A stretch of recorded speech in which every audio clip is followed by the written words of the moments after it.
Hello, good evening, everybody out there. I'm here with Flavio. Flavio, how you doing? I'm good, thank you. Nice to Good, see good. you. You too, you too. So Flavio Bosi, one of a fairly new light and land tour leaders, but he's been a busy boy. Him and Mark hmm Seymour have been doing tours and workshops left, right, and centre recently, which is fab. And I know you were up in Edinburgh for the Fringe Festival, weren't you, recently as well? Yeah, yeah. Yeah.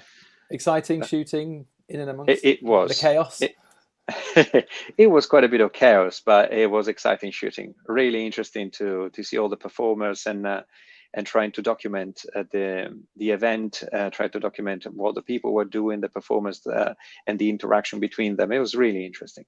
Cool. Well, for Yeah. anyone who doesn't know or hasn't seen Flavio or run into him on anything yet, obviously he's doing a lot of tours with us and workshops, and mostly with Mark. Nothing beats a good combo, a good pair of Mm, people, because you get four sets of eyes, four different views on things, if you will, and two people who are very experienced in lots of different situations. So a lot of what Flavio and Mark have been doing has been street travel, sort of reportage kind of vibes, and we're going to yeah. cover a fair bit of that, aren't we, tonight, Flavio, with the locations that we've got as well? Yeah. Yeah. So we're going to be in Europe tonight. We're going to be in South America, and then we're going to come back to Europe. Actually, back to Yes. Flavio's original homeland and my second land. Let's say Yes. we're going to end in Italy. So we'll take you around the world to get us there. But as usual, on these evenings where we're joined by one of our Lightland leaders, we're going to talk about their images, how they work in the field. We'll do some tech chat. We'll do some gear chat. We'll do some photographic principles chat, challenges, all the usual good stuff. So if you're watching out there, I can see a good number of you on already. Let us know where you are. Ken is on the Isle of Sheppey still. Now, Ken was nearly pulled away to a nice sunset last time, but I don't think you're going to get one of those today, Ken. It's horrible, isn't it? Fred over in Grantham, NH. Where's NH? New Hampshire, I'm guessing that is, Fred. Yeah, splendid. Um, Sorry, Flavia. This is just a bit where I read out places for 2 minutes. Yeah, that's okay. David in West Yorkshire, and Lennox. Another one from the US, Massachusetts. Uh, Fab. David in Bad Homburg. David is the owner of the Taunus Photo Gallery. So if you're ever in Germany and you want to go and check out some wonderful photography, David's gallery is the place to go. And they do some online bits and bobs, so keep an eye out for that. Hazel in Lincoln. Sorry, I want to say hello to everyone who said hello to us. Roy in West Yorkshire. Yeah. So actually, Flavio, where are you as of right now? As of right now, I'm in Reading, Okay, okay. So are you based Berkshire. over there? You're based in Reading in the UK, Yeah. yeah? Yeah. Yeah, I Okay. live in Reading. Yeah. Cool. Okay. But we were saying you're originally from Italy. I'm originally Uh, from Italy, yes. yeah, up in the north. Yeah. Born and raised in the Dolomites and then moved to Tuscany. So, It's not a bad gig, everyone, is it? I mean, that's a pretty good start in life. yes, yes, you can't complain. Yeah. Although I do wonder how you ended up in Reading with that start. But anyway, there's nothing against Reading. It's a lovely place. I was looking for better weather and food, of course. Okay. Okay, well, you get back on No, the tablets, I, Flavio. Yeah. yes. No, my day job is a chiropractor. Okay, cool. And I studied here in England back in 2005. Came over here to England to study because we don't have a school in Italy.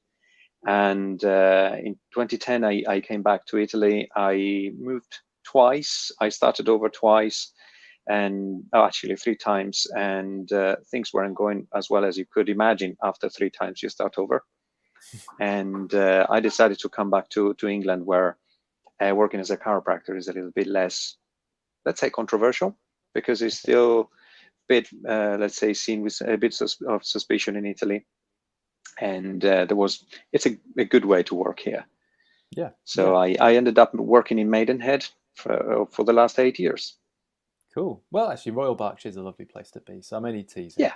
And actually, we're joined by Astrid tonight as well. Astrid's with us. Oh, Hello, hello. Astrid, in Surrey as well. So there we go. We're all represented. Thank you, everyone, for letting us know where you are. It's really cool to see lots of nice names and all the people that come back and hang out with me for an hour or so every other Tuesday. So that's how long we're going to be. We'll be 50 minutes to an hour, something like that. It depends how we go. And as I say, we're going to actually cover three main locations here. And so apologies, because I kind of just threw all the locations on the original text, but we wanted to give it some coherency. So we're going to be in Paris, then we're going to go over to Bolivia, and Flavio's got a really good and strong backstory and connection with Bolivia. We're going to spend a good amount of time on that because he's got a tour upcoming there next year, which is really varied.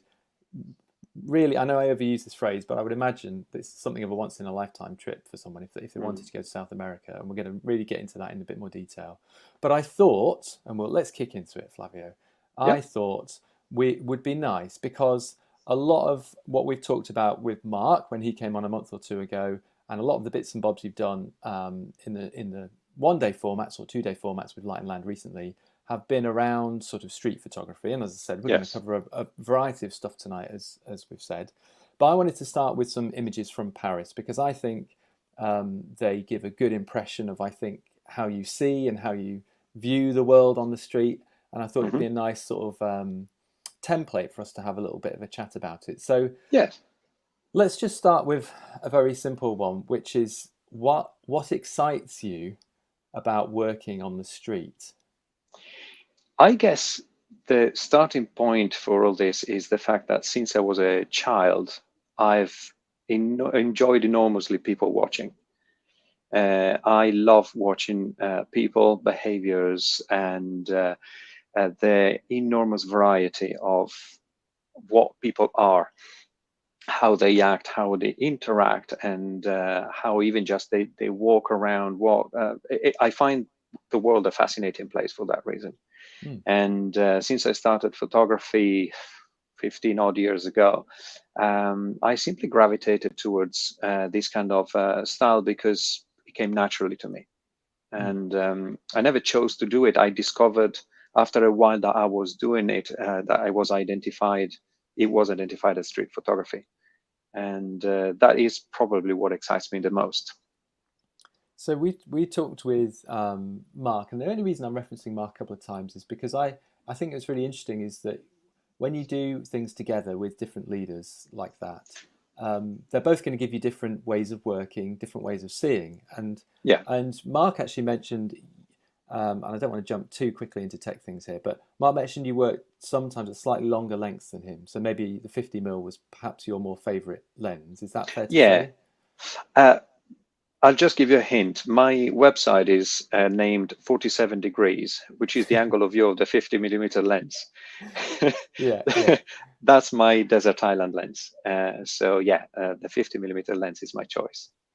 So in these sorts of situations, obviously we'll pick up on certain images as we go, and like any good street image, there's multiple things going on here, isn't there? It's a kind of riot of angles, of shapes, of people being in positions, and obviously it's that decisive moment which we reference so many times and is stretched in all sorts of ways, that saying, but you know what I mean. Yes. So I suppose what I'm really angling at is, with that 50mm, do you find you don't have to be quite up as close sometimes, and does that give you a slightly different approach to things, or do you feel like you like to compose a little tighter generally, or what's the general feeling, or does that just feel most natural to you? I've always been with the 50 because since I started with the 50, as soon as I took it off the camera, I've always wanted to have the 50 back on. So it's just how I naturally see. Interestingly enough, a lot of people say that it's more difficult to layer with a 50. I think it's just a different way of layering with a 50 because you have a little bit more compression than a 35 or a 28, which is a bit more classic for a wider angle in street photography. But yes, I probably do slightly tighter compositions. You might be a couple of steps back. But having said that, you just get as close as you need to fill the frame. And at times you can be really, really close. You just get slightly more out of focus foreground. So you maybe get a face in the foreground plus the other layers, and it gets more out of focus than it would be on a wide angle. But I tend to try to get close myself. Well, we're gonna. Having said that, this one is not close. No, well, that's like, I didn't mean to stitch you up quite as radically as that. But you mentioned, and we're going to dive back into some of the tech as well. But you mentioned about the layering, and I suppose with those wider angle lenses, you've got a lot to keep your eyes on left to right, haven't you? And especially when everything's moving. Yes. in and around you. But obviously, reflections is a really fun thing to play with when you're out in the street. So maybe give us a bit of a feel for where we are here in Paris, and obviously the fact we do a light and land trip there with you. I know it's about to be re-announced. Um, Yes. but is this sort of typical for the types of scenes people might run into? This one is a place that we decided not to go to for the trip. This was when we were recce in the area in Paris. Although it's a very nice place, there is very few people around, and it can be really, really challenging if you have more than one, two people working there. So we decided it wasn't particularly ideal for a tour. But this one is the flea market up in Paris, actually just next to the flea market where they have the antiques market. And the reflection here is something that, of course, you can see the light is wonderful there. The place is just all this bric-a-brac that you can see around. It just makes the image interesting. And then you find a way to create an image that challenges what you see at first sight. So the reflection, you can see two people on the left and one person is different on the right. And so this is the intent of the image. So you try to draw the eye in.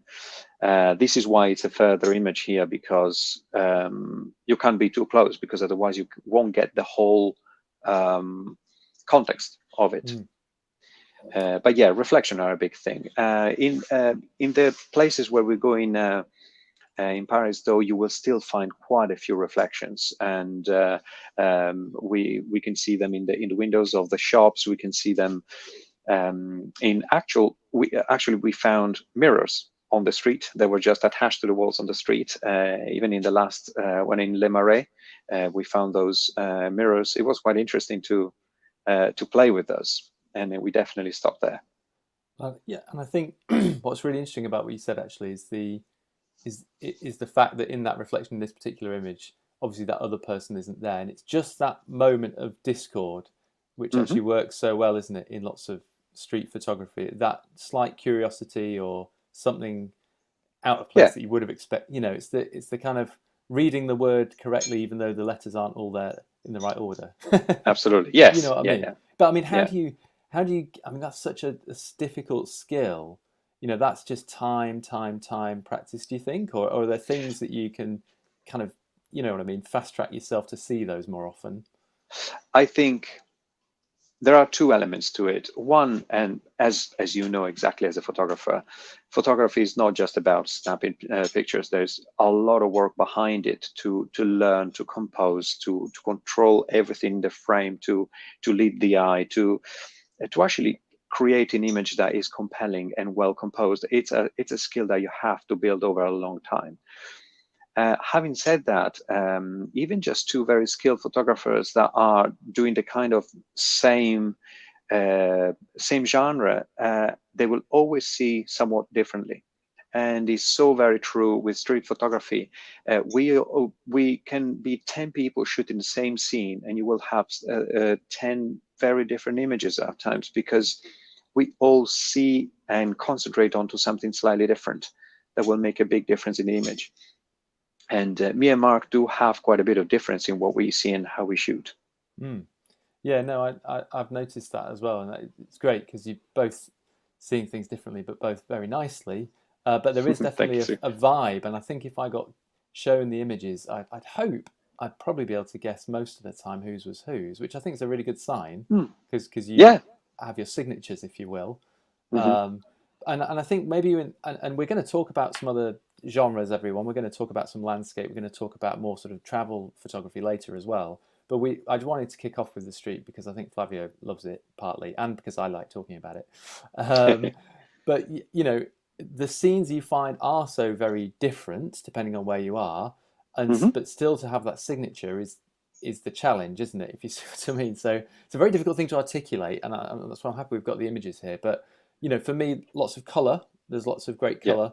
in your Yeah. images, and the positioning of things within that, like I said, that slightly tighter composition, but still with multiple things going on, which all good street photographs should have. So explain a little bit here, because I kind of think traffic light is the first thing that hits me in a way in terms of the greens and the reds. But obviously there's lots of elements going on here. So we're again in the back streets of Paris somewhere, are we? Oh, okay, I lost you for a second. Yes, we are in the streets of Paris. Yes, actually, we're still on the flea market there. And that day, the light was absolutely gorgeous. And as soon as I walked past this place, I saw, I tend to be, if you noticed, I don't have any black and white images in the set I've sent you. And it's been years now I've been shooting in color only. I tend to not to convert in black and white. It's partly a choice because I like to concentrate on color. It's difficult enough to really work well in color. And then I see color. I see a lot in color. And as you can see here, you have primary colors, blue, the green, the red, the big red square. And as soon as I saw this and I saw the ladder, the other elements, the graphic element of it, and the light, how it skimmed over all these elements, it just drew my eye straight away. And the only thing I was waiting for is for somebody to walk past. And I saw that there was a shadow because this was a sliver of light raking over the wall. The people would walk in shadow. So I just waited there for somebody to walk over the natural frame that was there, which was the red box there. Yeah. And this is something that's called fishing as a way of shooting. I think Mark spoke about it when you were having a chat. Yeah. And this is something that me and Mark have in common, that we work a lot with fishing as a style.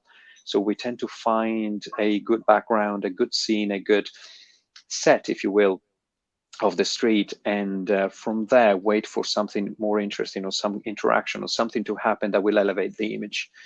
And it's a very good way to create complex but well developed images.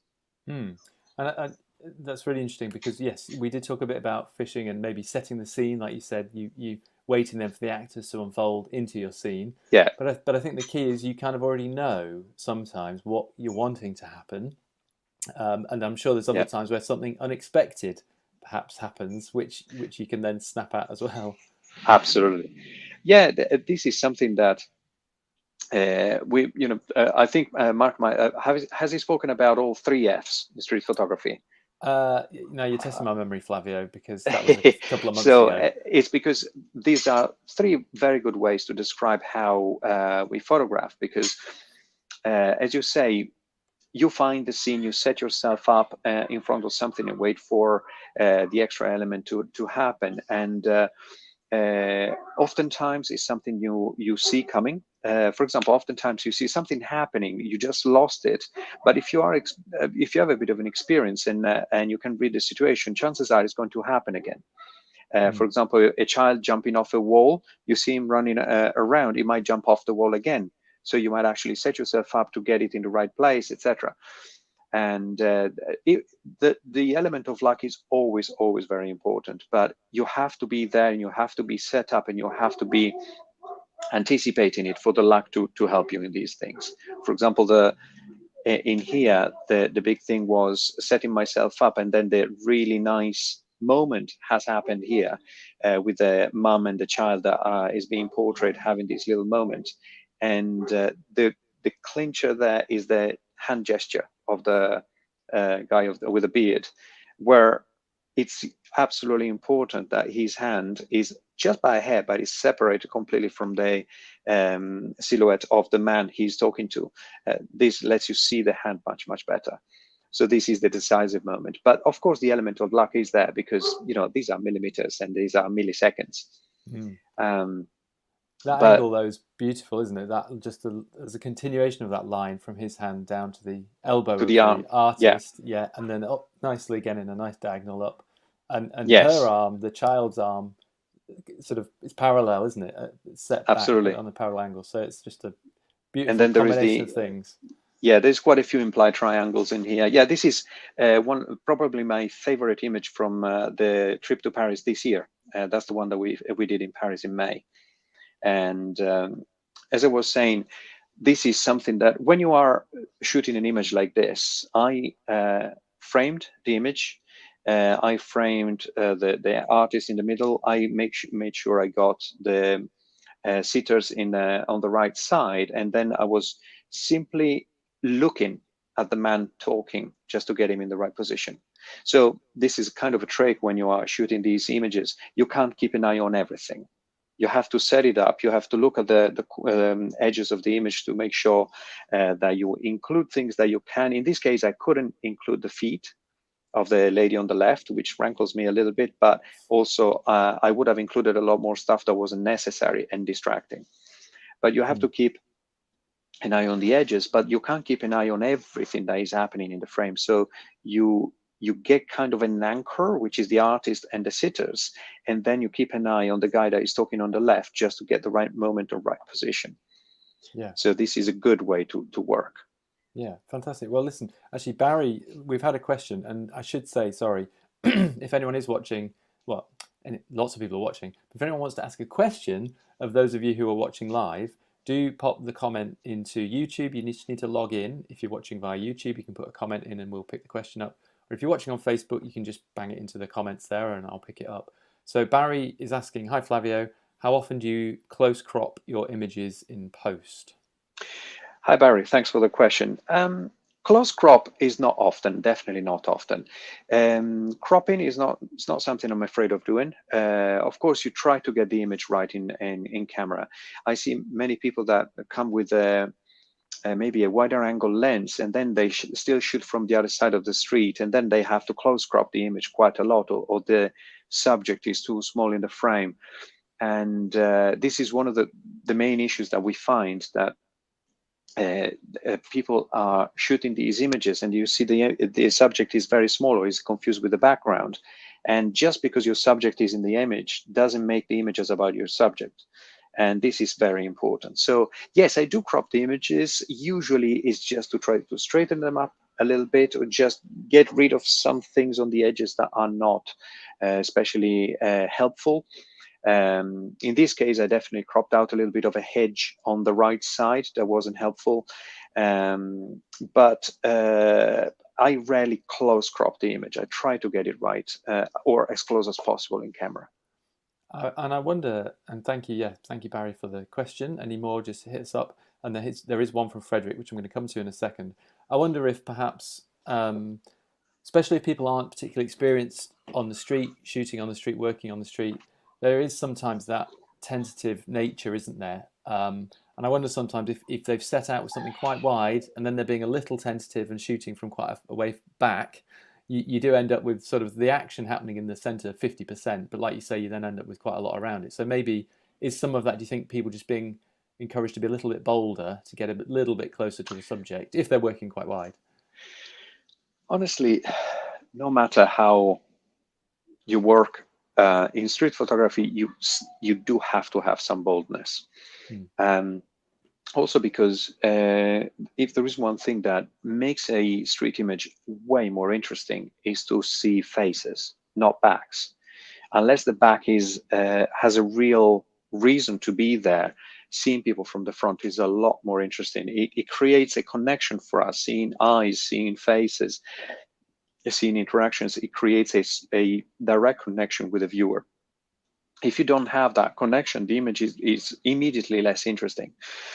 And shooting backs is very easy. By shooting from the front, it requires some boldness. And this is something that you can build up, because all of us started afraid of doing that, because you don't know how people might react. You think you are pointing a gun at them rather than a camera very often, because it's embarrassing, and you think they might attack you or just protest. But in reality, the main thing is a lot of people don't even notice you unless you are very, very, let's say, visible in the way you shoot.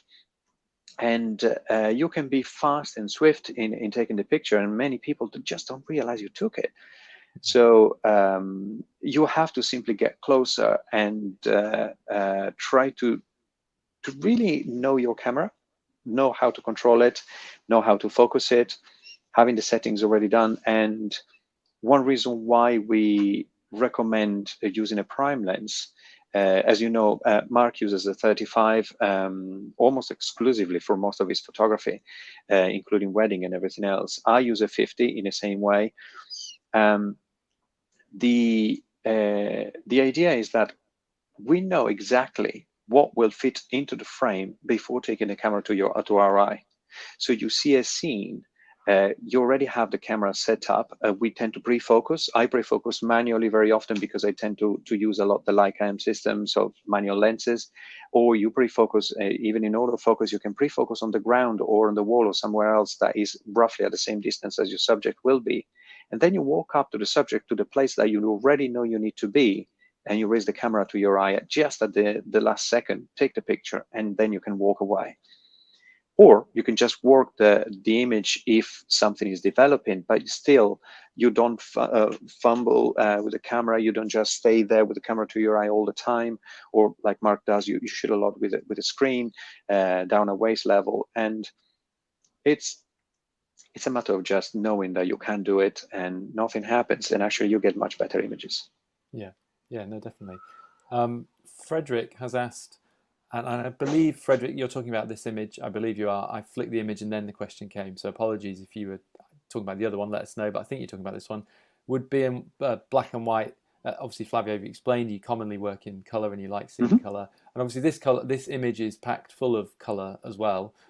So the question is, would working in black and white have lost something here, for example? In my opinion, possibly yes, because although the four subjects are really dark or almost silhouetted in a certain way, if you think of switching to black and white, you start losing, especially with a subject that, alas, is showing the back to us.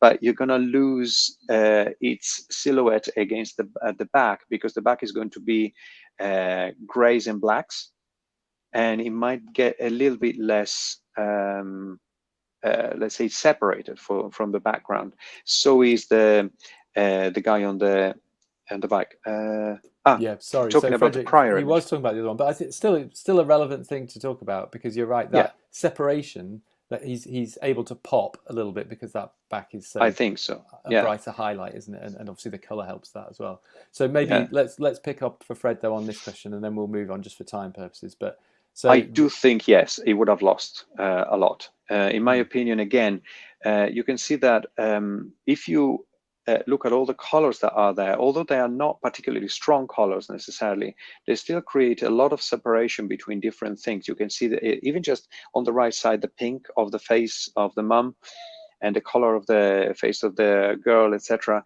They do have an identity that you can pick up straight away because it's skin color and you can see it. And if you actually did change it to a black and white, I think it would be a lot less legible as an image. mm, I think it will lose legibility because black and white requires quite a bit more contrast. This image is not as contrasty as it could be for a black and white image, in my opinion. yeah, I Especially the agree. face of the guy drawing, of the artist. Yeah, You would lose a lot of it if you switch to black and white. yeah. And actually, a tiny little thing in there that I love, and then we'll move, is that orange parasol in the background, which again just helps give that depth and separation for everyone in and Yeah, around that pivoting off it sort of thing. So, but yes, thank you, Fred. Good question. Marion, I know you've asked one, and I'm going to get there in just a second. I'm going to keep us rolling just because I've probably gone a bit long here at the beginning, which always happens. But I love this one, Flavio, so I wanted to talk about it. And I love it because at first I was like, oh yeah, okay, and then bang, I saw the hair of the lady on the left and the yes, t-shirts and how they mirror, and I just thought that's fantastic. So yeah. were you there waiting, or was this something you just spotted and bang, camera I comes out? spotted that. Yeah, That's spotted. Um, this is the third F. So I'll talk about the Fs yeah, very quickly. The first F is fishing, which we described. The second F is following. You might see a subject or a character that is very interesting, or something that I think would be quite interesting to interact with other people, but it's not in the right place, not in the right background, or you need something more to happen and this person is moving. you can follow the subject. Now, not stalking, following. So you need to be maybe at a certain distance or the other side of the street, etc. Very often you try to look around and find a place where they might fit much better, or something might happen. I remember the feedback from some students some time ago was that they saw, when I was working, if I spotted a subject, the first thing I would do, I would stop looking at the subject and I would start just swiveling my head to see where to shoot, where to actually get the subject done. And at times you just run in front of the subject and just wait for them on the right background, and so on and so forth. This is the following. The third F is a slightly rude word that rhymes with luck. And that's fluke. When you actually exactly. We'll go with exactly. that, Flavio. Yeah. And it's when you see something all of a sudden that you don't have really time to start working around, moving around, etc. You just see it and you have to shoot it right on the spot. And of course, you utter the fudge there, and then you just shoot. And this is the third F. And this is the case here. I just turned around. I saw this association. This is something that just you say, oh wow, and then you just try to shoot it. And I think still I love the fact that there is the waiter on the right side there, because I shot 3 or 4 frames of this one here, and I selected this one with a waiter because it gives you that little more into the frame. It gives you kind of a bookend on the right side that brings your eye back into the frame, because he's looking down at the couple that is there, and she is looking at her boyfriend, which is again an interaction which is quite important. So that's how I selected the frame. Yeah, I mean, you don't see many of those haircuts, the 50-50, I suppose we'll call that. No. And to see it where the colours so match with those two Yeah, sitting there, that's such a what are the chances? Yeah, exactly. What are the chances? But that's I really had a fudge moment there. Yes. Yeah. But the more you walk around, the more you've got your camera ready to go, the more places you go, the luckier you get. I think that's the phrase, isn't it? The harder you try, the luckier you get. And maybe there's a bit of that going on as well. So absolutely, listen, for time purposes, I'm going to roll us on. But I wanted to start strong on the Paris work, because I think there were some really nice ones in there that were sort of indicative of how you work, how you see, and we could talk about colour really nicely there as well. But everyone, we are going to move around the world. And I should say, actually, sorry, Flavio and Mark have done a Paris Light and Land trip this year, I would say. The new one will be coming in June 2024, and that is just being finalised, dates, locations, etc. And that is going to be released very soon. So if you want to find out about that, make sure you signed up to the Light and Land newsletter. The last one sold out. I'm sure this one will as well. So hope get on with it if you fancy it. And obviously Paris is a quick trip, quick hop from where we are, but totally different kind of street vibes. Really worth it. Yeah, really worth it. Yeah, cool. So, however, now different vibes here, Flavio. And I think what I might do, just for the purpose of demonstration, I might let you start to explain a little bit about this particular set of images, and I might scroll through a few, and then we can come back and pick a couple out if we want to. But essentially, we're in Bolivia, and I'm going to let Flavio explain the idea behind the tour and some of the variety of things that they're going to be seeing. But I think it's worth pointing out, Flavio, if you're comfortable with me saying this, you have a personal connection with Bolivia now as well, don't you? So is that how this love for the place started? Yes, certainly so. My connection is my wife, which is Bolivian, and I went to Bolivia the first time just to see her a little while before she was my wife, and then COVID came along, so I had to wait to go back, but she was already here, and then we started going back each year, and we started going back every year to the carnival as well that happens in Oruro, which is this mining town up on the plateau in Bolivia. We are going there because the carnival there is absolutely unique. Now, the images we're looking at now are just 2 days before the actual carnival. This is the Andean Anata, which is a very, very old kind of tradition of the populations from the plateau and some neighboring areas that come together to this old mining town, which hosted this event even before the Spanish invasion. and this is a celebration of the harvest. So each person will carry some of the harvest they take from the place where they cultivate, or where they come from, and they come all with their traditional garments, which is absolutely fascinating. And also the instruments are instruments that they make themselves, and they come and dance and play all day, and it's absolutely fascinating. Mm. So as you can see, these guys all have something around their neck, which is not only the strips of paper. How do you call them in English? Those Oh, ribbons of paper. yeah, pass. I know what you're Okay, referring fair to, enough. but the name is not on the front of my lips. Yeah. Exactly. But they also have what's called the aguayo, which is that cloth that mostly the ladies that we're used to see with the hat on the head, with a what's the bowler hat on the Mm. head, have on the back that kind of they make almost kind of a backpack with this cloth, and they carry stuff in them. And all these men also have it during this celebration, because they have from apples to grains to anything they cultivate, and they bring as their produce. Yeah. And they say they drink a lot as well, as you can see the beers in the hand. It's a celebration. That's okay. It's fine. It is. It Yeah. certainly is a celebration. I love that So guy's this, look just on the right. Sorry, I didn't want to jump in there, yeah, Fabio, yeah, but this guy, I mean, that's just bang, straight down the yeah, camera, isn't it? yeah. Perfect. Yeah. As you can see, one thing coming back to how I see, one thing that I really try to do, because there's some layering here, as you can see, there are 3 layers, let's say, in this image, but I've been really careful to space the heads all with their own place. I try to really avoid overlapping of people, although in the following picture it was impossible not to do so because there's so many people around.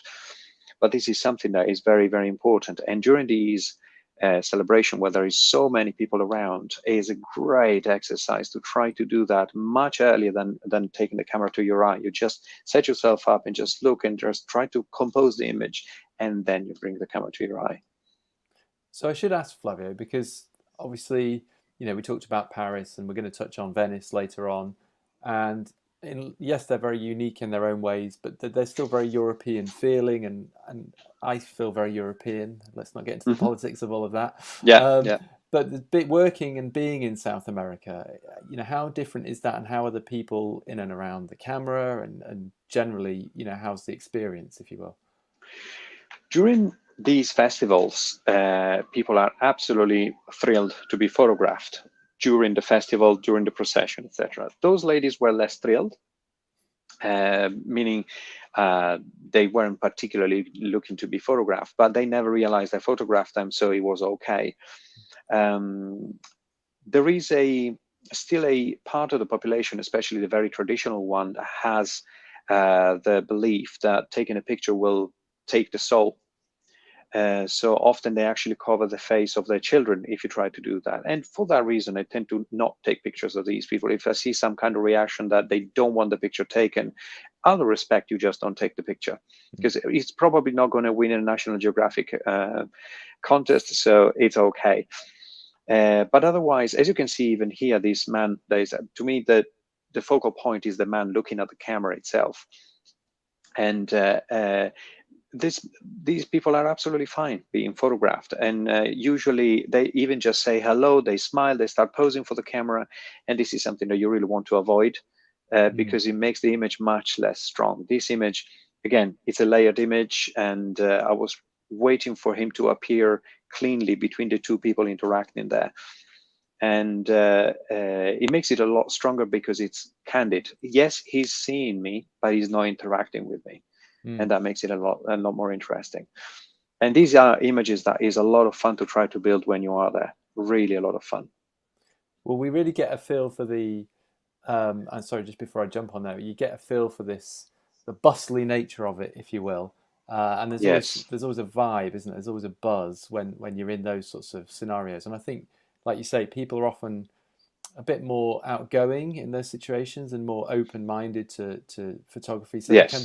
they can be really nice times to shoot, can't they? And if maybe people are at home and maybe they can't get to Bolivia with you, but they're interested in going out and sort of working a bit more in those street scenarios. If you're going to protests, obviously you've got to be a little bit careful what it is. But if you go into sort of big organized events, commonly Yeah, it's safer and more usual, isn't it, to be seen with the absolutely. camera and This summer is a wonderful time, or the warmer months, because you have so many events that happen all over the place that allow you to go out and shoot reasonably unnoticed. And the idea is, for example, I went to the child's coronation event, and I didn't even get close to the whole, let's say, procession and the carriage, and I wasn't even interested in it. But I was interested in everything that was happening around, all the public and everything else.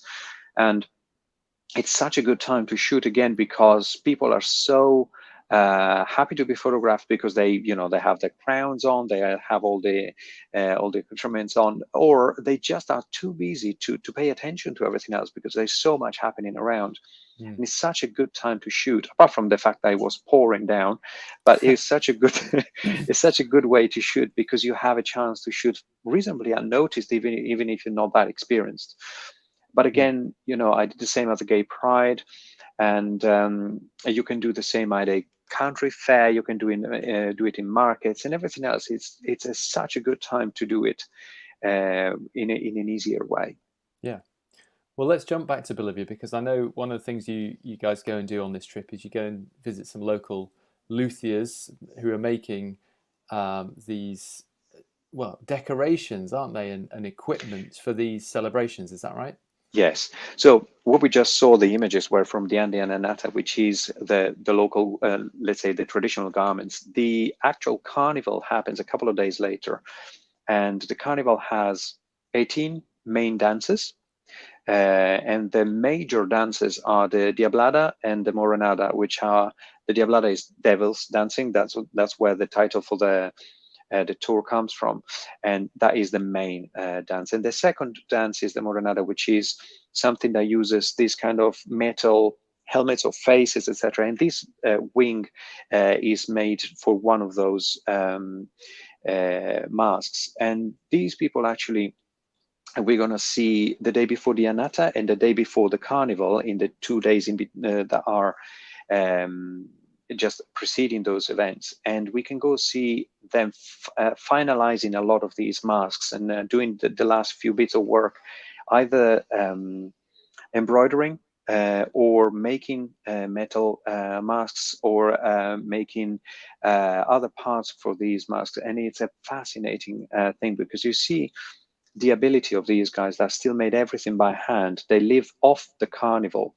and they even just make the helmets are all beaten metal by hand with a hammer, and they take the metal from cans of oil that are traditional in that area. Big cans, I think they are gallon or a little more cans, and they take the inside of that can, which is metal colored. The outside is kind of purplish pink, and they make all these things from there, and they make them from scratch by hand. It's absolutely fascinating.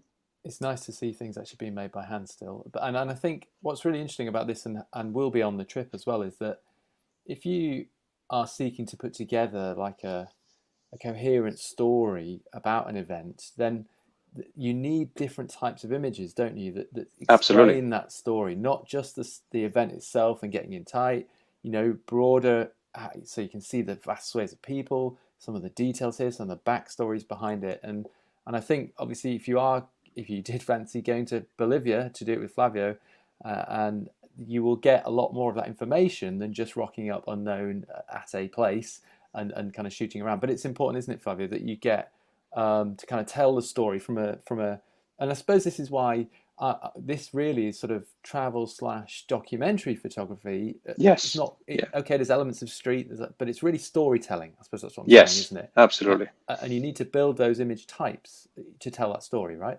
Absolutely. And it's also because if you see, for example, this image, this is the carnival, and the uniqueness of that carnival is that it's a mix of pagan and Christian traditions, which doesn't sound like a very new thing, but the extent of this is quite profound, because this is one of the devils. This man here has a devil mask on in his right hand, and these masks can weigh quite a few kilos, and they are all completely made by hand. This is a metal one.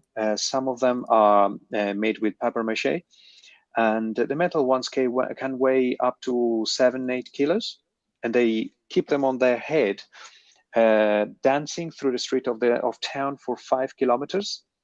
And this is seen as a pilgrimage to the church of this, how do you call it? For God's sake, what's the name of the mother of Jesus? Oh, Mary. Mary, yeah, but it's anyway. It's the Mary of the mine, and Okay. Virgin. That's the word I Sorry, was okay. looking for. She's the Virgin of the mine, and there is this church because this is a mining town, and the Virgin of the mine is the protector of the Christian side of things. But the devil in itself, it's not the Christian devil. This is a devil that belongs to times much earlier than the invasion.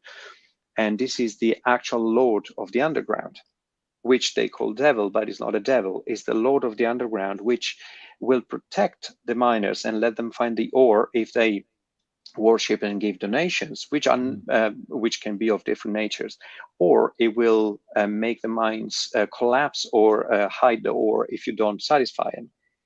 And this devil has no place upon the earth until this very day with the carnival, which is something that was happening before the Christian religion. And now things have been mixed up. But a very important thing is that the miners are profoundly Christian until they enter the mine. In the mine, Christianity has no place. The Tues, which is the name of this Lord of the Underground, is what is important in the mine. Outside of the mine, he has no place, is Christianity. And the Lord of the Mines comes out only in the carnival to do this pilgrimage. And it's a very interesting concept behind it. And these people come in front of the Virgin. Here we are in front of the altar of the Virgin, and a lot of them just burst in tears because this is so emotional for them. Apart from the effort of getting there, it's just a very emotional thing, and they are profound believers. So it's so fascinating to witness. Really, it's fascinating. Well, I think it's a really good example of the fact that photography is about 95% more interesting things around what the photography, isn't it? It's what you learn in life. It's how you see the world. It's how you interact with other people. Yeah, It's the places it can take you to learn about life as much as it is the end result in your camera or on the print or anything else. absolutely. And the very difficult thing is trying to communicate some of it through the images. That's where the very difficult thing is. And that's why we try to build a story and try to visit part of the things that surround the event, because we can understand a bit more about it and we can document a bit more about it. Yeah, and I'm gonna go through a couple here because I want to get to the fact that obviously this is a big part of the tour, but you're there for a good period. It's just a couple of 2 weeks, weeks. isn't it? Yeah, Yeah. yeah, great. And so there will be time to explore the salt flat deserts and work in a landscape, more traditional landscape way. So I think that was the thing, Flavio, isn't it? This trip, you're going to have everything in one of the world's most amazing places. I don't want to. Yeah. I'm not trying to oversell it to anyone, but it's a unique place, extremely unique place visually, both It is. from regards to people and these landscapes. So maybe just explain a little bit about these types of landscapes that you'll find and the scale, isn't it? It's the sort of minimalist scale, The scale, huge yeah. scale, you know. Now well, let's say just after the carnival, we just moved to the Uyuni salt flats, which is the biggest salt flats in the world. It's more than 12,000 square meters of salt flats. And this is a very unique place because in the period when we go, there is a very, very high chance. Usually it's always completely covered, not completely, but vast areas are covered with around an inch of water because there's a lot of precipitation in that period, and it will mirror the sky completely, which becomes a really interesting image to see. It's a surreal world, but we won't only look at the salt flats, which are already interesting but very challenging to photograph because it's very minimalist, really, really minimalist.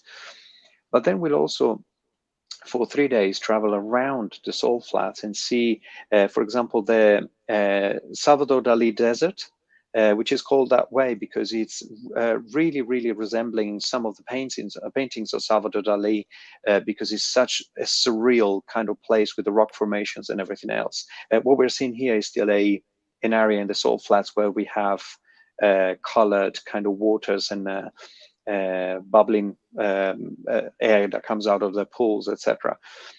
But also we will see some lakes, salt lakes that are in the area with plenty of flamingos and different colors in the water. We will sleep in basic accommodation, but it's what's available there, and travel with 4x4. And it's a really fascinating thing to do because we see so much, such different places and such different variety that let's say you're not likely to get bored. You No. definitely are not likely to get bored photographically. No, I can imagine. And actually, just sorry, John has asked a question which is more to do with kind of the street side. So, John, I'm going to pick that up when we get into Venice because that'll be more relevant there, and it came on the back end of the other stuff. So, John Stratford, just bear with me on that. Barbara is asking the altitude of some of these places. What are we talking about here, Flavio? And is there a I big think mix? the whole trip is round about 4,000 meters above sea level. Okay. Okay. So some areas can go as high as 4,200. La Paz is going to be from 3,900 and something to 4,000 something. La Paz is the capital of the administrative capital of Bolivia, and we will end up there. Just fly up there and just go straight to the carnival, and then end up again there for a couple of days. But yes, they are very high. It's quite a high altitude, and that means that the sun is fierce, and so you need to have a hat and something to cover yourself. But the nights are really clear because they are so very, very little light pollution, and the sky is absolutely stunning. Yeah. Okay. Cool.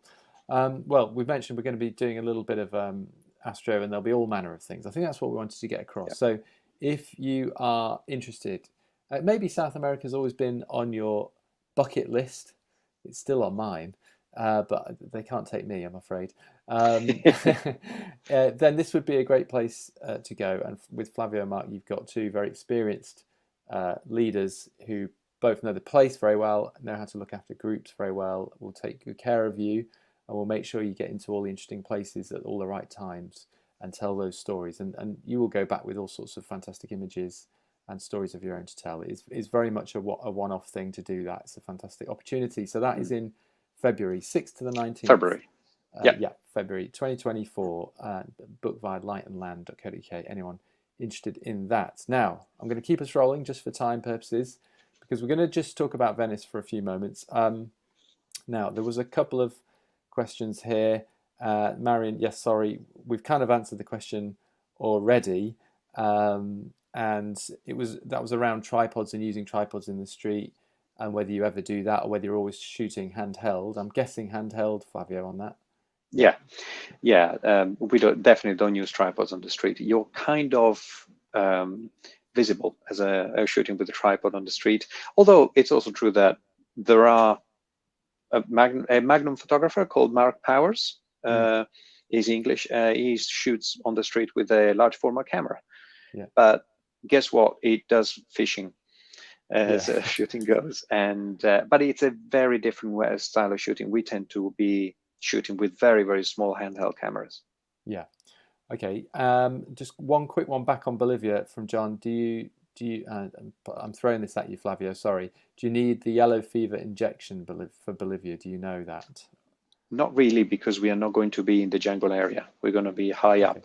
So yellow fever is not a problem there. So although they might say you require it, we might just be passing through the airport of Santa Cruz de Bolivia to then fly into La Paz. But no, it's not a requirement. Okay.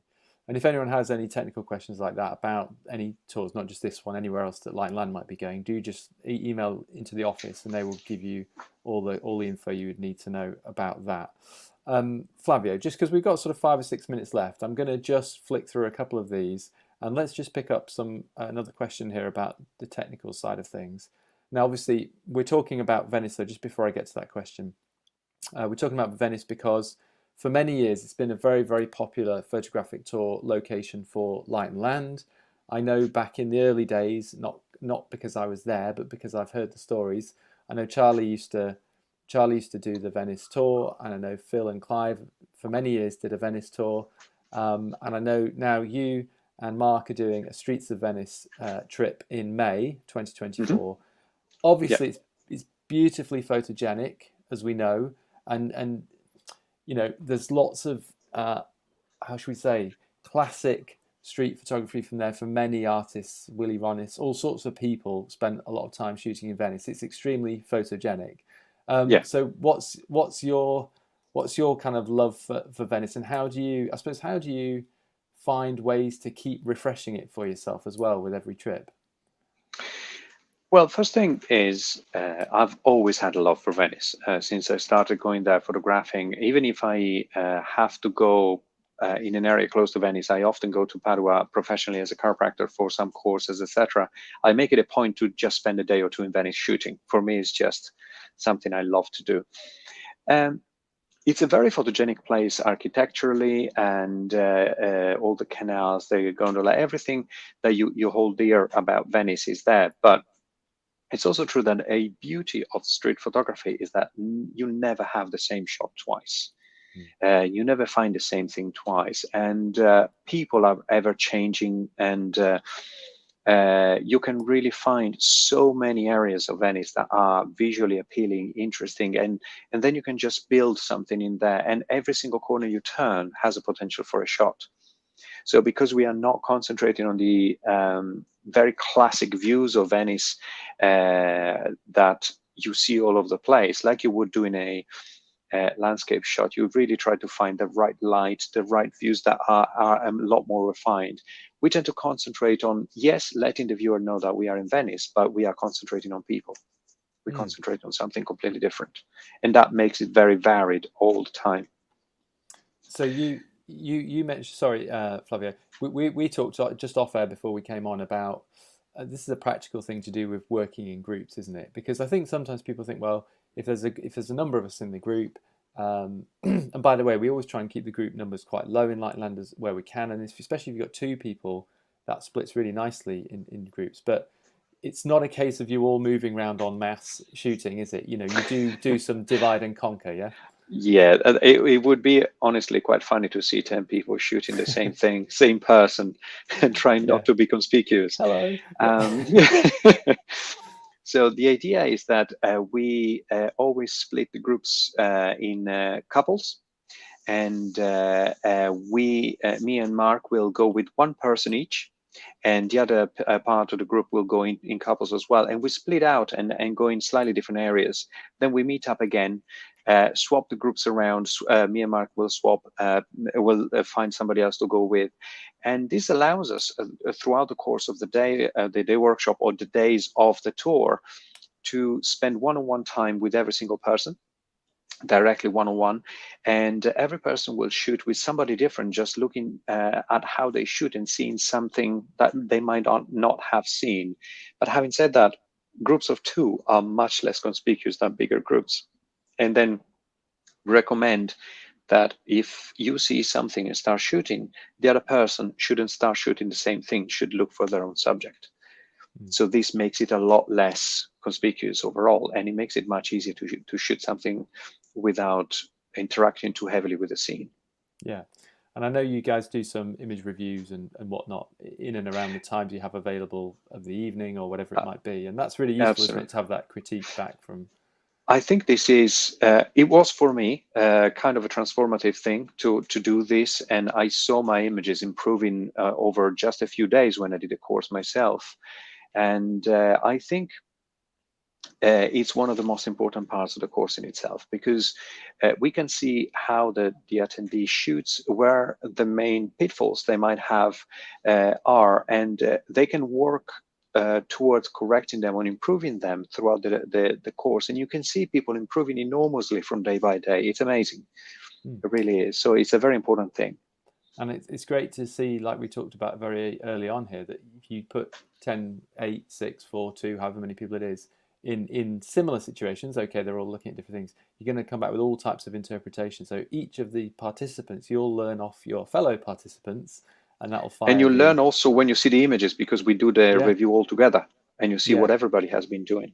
yeah, and that can fire your spirit, can't it, to get it back out there. So, Yeah, Flavio, just as we rally to a finish, and thank you very much for your time. It's been good to chat. We, it's a we could pleasure. we could keep going, um, but there's just one question from John, which I promised I'd get to, and if I promise I'll get there, I usually will. Apologies, Hmm. I'm juggling a few things, but John has asked. This is a technical thing, and we're going to finish just with a couple of technical questions. And thank you. Just give us a couple more minutes, everyone, if you're watching. Do you work in APC burst mode? Question mark. If so, low, high, very high frames per second with silent shutter selected? Question mark. So what's your general setup, I suppose, and to answer that question Yeah. before? Now it depends, because I mainly shoot with a Leica M system, which is manual focus, and the the burst mode is 2.5 frames per second. It's not very high.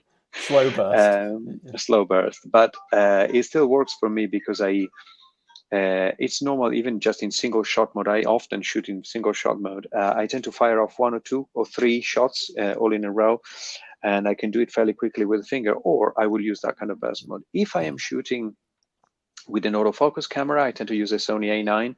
So then, yes, I will have silent shutter selected, so it's electronic shutter, and that camera allows you to do it without having any kind of jello effect on the image if somebody is moving. And the bursts can get up to 20 frames per second, but it's not necessary. I shoot at something like 10 frames per second and in very short bursts. Although at times it's a different way of shooting. At times you can just hold it down a little longer if you see something very complex happening, because even just in a fast gesture, if the hand is in front of the face or just over the face or just the eye between the fingers, it can make such a difference to the image that you can take advantage of that ability of the camera. Yeah, good. Thank you for answering that.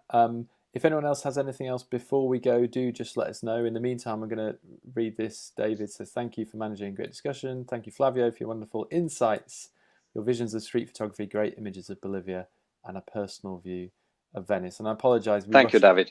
we did rush Thank you, Venice David. a little bit there. That's my fault. Poor timekeeping, Sam. I tend to ramble myself, so sorry. No, the two of us together, we've got no chance. But I think just touching on a final point, then we mentioned at the Thank you, outset. Barbara. Yes, thank you, Barbara, as ever. It's nice to have you along. And yes, it's nice to see a different way of shooting. And I hope throughout these talks of the various light and land leaders we've had on, it does show, as we've alluded to already with Flavio today, that there's many different ways to see the world, and that's what we try and get to, is that individual person's. With that 50, just one technical thing I wanted to touch on. Obviously, you've got slightly different depth of field to maybe if you're working at 28, you've got a lot more to play with there. So if you're shooting manually, Flavio, do your lenses with the depth of field scale, or are you're using a bit of manual focusing yourself based on length, for example? I get this is depth of field scale on top here. On average, I tend to shoot at 5 meters roughly. Let me see, that's it.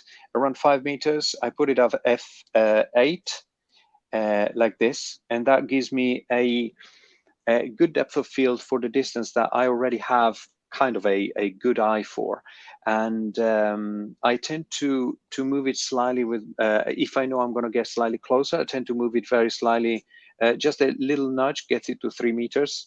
And with a manual focus lens like these, you tend to get kind of a muscle memory for where you focus and how you do that. But if I can, I tend to shoot with zone focusing, which is this kind of thing. So you set it at a certain depth of field, and then, a certain distance, the focus, and then according to the aperture you have wider or shallower depth of field. If I can, if it's very light, I tend to use f11. But then at times I just need to focus fast. So it's something that you have to have the skill to do. There's no getting around it. Yeah. Good stuff. Okay. Well, Astrid says thank you. Flavio says thank you, Astrid. Thank you, Astrid. Yeah. Thank you for watching. And Mike, great chat, guys. Thanks so much. Thank you. Thanks, Mike. And for everyone else out there, we really appreciate you watching along with us. I will be back in a couple of weeks' time for the news show. We're going to have some latest photography news, including the 2 Sony cameras and lens that came out today. And I'm also going to be talking about a book coming soon from Michael Kenner, who's a bit of a favourite of mine. And we'll be talking also with Charlie Waits. Charlie is going to be doing an image review on that news show with me next time. So do join me in a couple of weeks' time. And for everything that Flavio's got going on, check out lightandland.co.uk. If you go to the tutors page, you can then pick Flavio and you can see his upcoming tours. Paris is not there right now, but we know it's coming very soon, isn't it, Flavio? It's about to, yes. Yeah, it's about to. So keep your eye on that, everyone. But thank you so much, Flavio, for your time. Great to chat with you. Thank you, Sam. It was a great chat, yes. It's a pleasure. And we will see you all again very soon. And thank you for watching. We'll see you again. Oh, hello, Dennis. Yeah, Dennis was in Edinburgh with us. Thank you. He was. There you go. Well done. Thanks, Dennis. We'll speak to you again there very soon. Thank you very much for watching. But for now, cheerio. Goodbye.